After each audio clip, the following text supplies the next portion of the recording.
Ibihe byiza kuri wowe dukurikiye. Reka turebere hamwe akamaro k'ubwoya buba ku mubiri wacu, cyane cyane ubwoya buba hari ahantu. eh, Nzi ko abantu benshi ari ibintu badaha agaciro cyane, kandi ikintu cyose kiri ku mubiri wacu burya kiba gifite agaciro, kiba gifite akamaro. N'ubwo bwoya rero buba bufite akamaro. Turavuga muri rusange ubwoya ku mubiri, haba mu matwi, mu mazuru, ku maso, ubwanwa, mu kwaha, bumaze iki, imisatsi.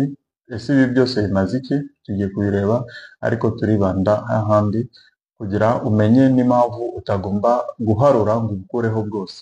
Njye nitwa Dr. Safari Bizimana, mbashimiye kuba mudukurikiye. Nimba ari ubwa mbere ubonye video, ukagukanda kuri like, akantu kameze nk'aha, kande kuri follow nimba udukurikira kuri TikTok, ariko nimba ufite ikibazo nk'ibisanzwe gishyire muri comment tuze kugufasha. Mu by'ukuri rero abantu benshi bazi ko ubwoya ntacyo bumaze, ko ari ubwo kubaho ngaho, ariko ubwoya bitewe n'aho buri bufite akamaro gambaye. Dufashe ubwoya bwo mu mutwe, ubwoya bwo mu mutwe bufite akamaro kenshi. Bwa mbere, ubwoya bwo mu mutwe mvuga ni imisatsi. Imisatsi ifite akamaro kenshi, kugabanya ubushyuhe mu mutwe, icyo ni icya mbere, cyangwa igihe hari imbeho, kukurinda imbeho nyinshi. Ni ukuvuga iyo hari izuba ryinshi, tuvuge hari izuba ryinshi, imisatsi ikurinda ko ubwo bushyuhe bwinshi burenze bwagira icyo butera mu maraso yawe aba ari gutembera. Ibyo ni ibyo, ariko iyo hari imbeho nanone iyo misatsi ituma ubwo bukonje butaza ngo butere ikibazo mu maraso yawe, ku buryo byahungabanya umubiri wawe cyangwa imikorere y'umubiri wawe.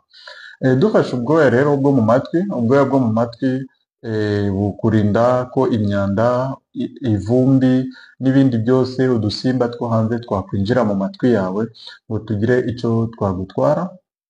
Usibye n'ibyo, usibye ko tukurinda ibyo, ariko ubwoya bwo mu matwi butuma y'amajwi aba akomeye cyane.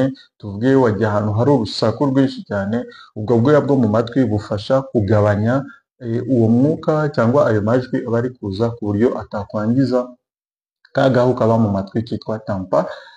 Ibyo rero ni mu matwi. Tugiye mu mazuru, ubwoya bwo mu mazuru nubwo bufasha gukora filtration y'umwuka duhumeka, ku buryo nimba wa mwuka duhumeka urimo imyanda, urimo ivumbi, urimo ibiki, byose bigera muri bwa bwoya bwo mu mazuru. Ubwoya bugatuma ya myanda idakomeza inyuma ngo bijye mu myanya y'ubuhumekero.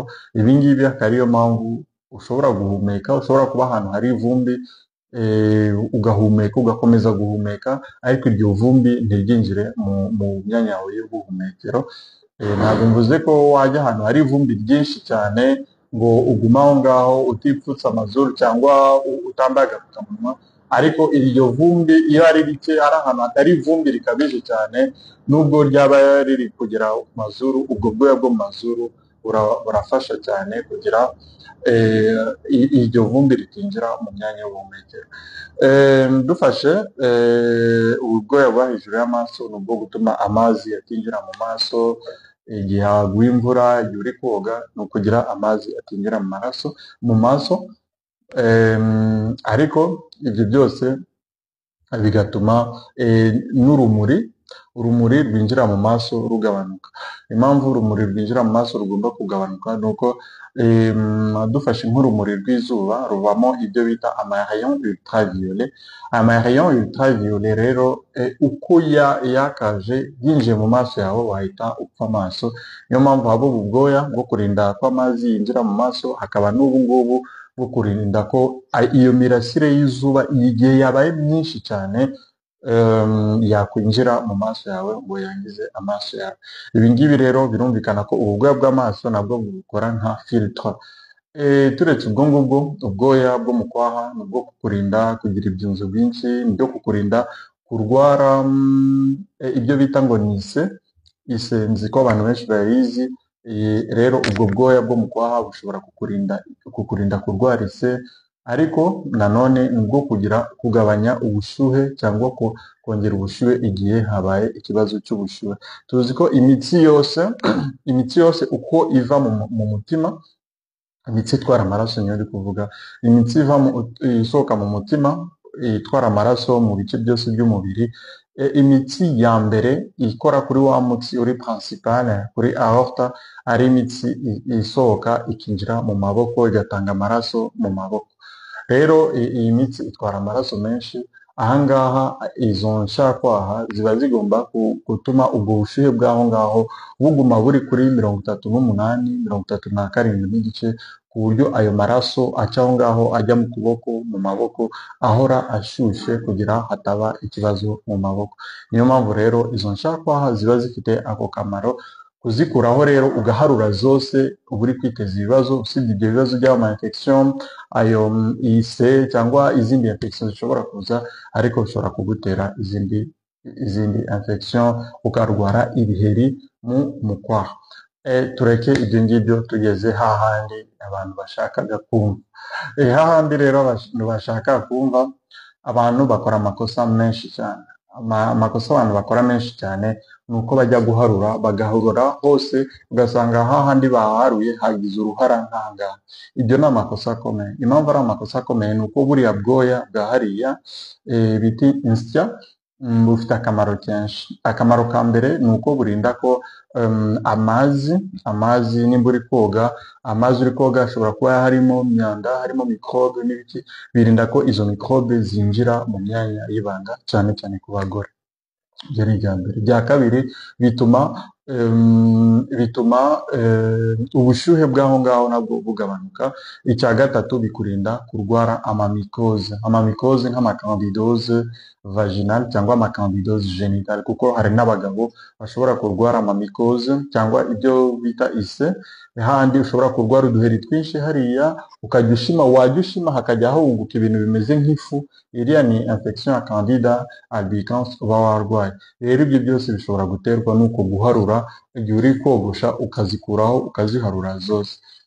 Usibye ibi ngibi rero, hari abandi bavuga ko izo nsya zibongerera ubushake ku bagore, ariko hari n'abagabo zituma, iyo afite umugore uzifite, bituma yumva gukora imibonano bimuryoheye, yumva bimwongerera ubushake, yumva bimufasha kurangiza.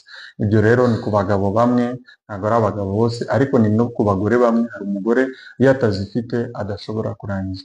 Ibindi twavuga kuri izo nsya ni uko zituma nabyo ibyunzwe aho ngaho bitabira byinshi, cyangwa byaba byabaye bikeya, haba hari ubukonje, haba hari ikibazo, izo nsya zigafasha kuregulatinga temperature cyangwa ubushyuhe bw'aho ngaho. Ibindi ni uko izo nsya ari ikimenyetso cy'uko hari ikibazo ufite, cyangwa ikibazo cy'imisemburo aho ngaho tuvuga, cyangwa imisemburo yawe iri ku murongo. Dufate, hari abakobwa bagira izo nsya zikaba ziri aho ngaho, zikazamuka zikagera ku mukondo, zikaba ari nyinshi. Bene abo bakobwa akenshi ni abakobwa baba bafite testosterone nyinshi. Usanga rero bene abo bakobwa ari abakobwa bagira ibibazo by'imihango, bamara igihe kinini batabona imihango, bagira ibibazo bya ovulation. Noneho hakaba n'abakobwa cyangwa bakaba abagabo noneho batazigira. Abo bagabo rero batagira izo nsya aho ngaho baba bafite ibibazo bya testosterone, bafite ibibazo by'uwo musemburo wa testosterone. Rero nimba uri umugabo ukaba utazifite cyangwa ukaba ufite dukeya, kandi ukaba ufite imyaka irenga 18, menya ko ushobora kuba ufite ibibazo by'iyo misemburo, byaba byiza ugiye kwipimisha. Nimba uri umugore ukaba ufite nyinshi cyane ku buryo zizamuka zikagera ku mukondo, menya ko nawe ushobora kuba ufite ibibazo za PCOS cyangwa izindi ndwara zitewe n'ibintu bijyanye n'imisemburo. Rero inama ngaha ni uko ubwoya haba ku ruhu turinda ubushyuhe bwinshi cyangwa ubukonje bwinshi, haba ahandi turinda ubukonje, ariko ubwoya bwa hariya buturinda ama infection, bufasha mu bikorwa byo gutera akabariro n'ibindi. Tukaba tubashimiye rero kuba mwadukurikiye kugeza aha, twongera kubasaba gukanda kuri like, subscribe, naho ubutaha. Bye bye.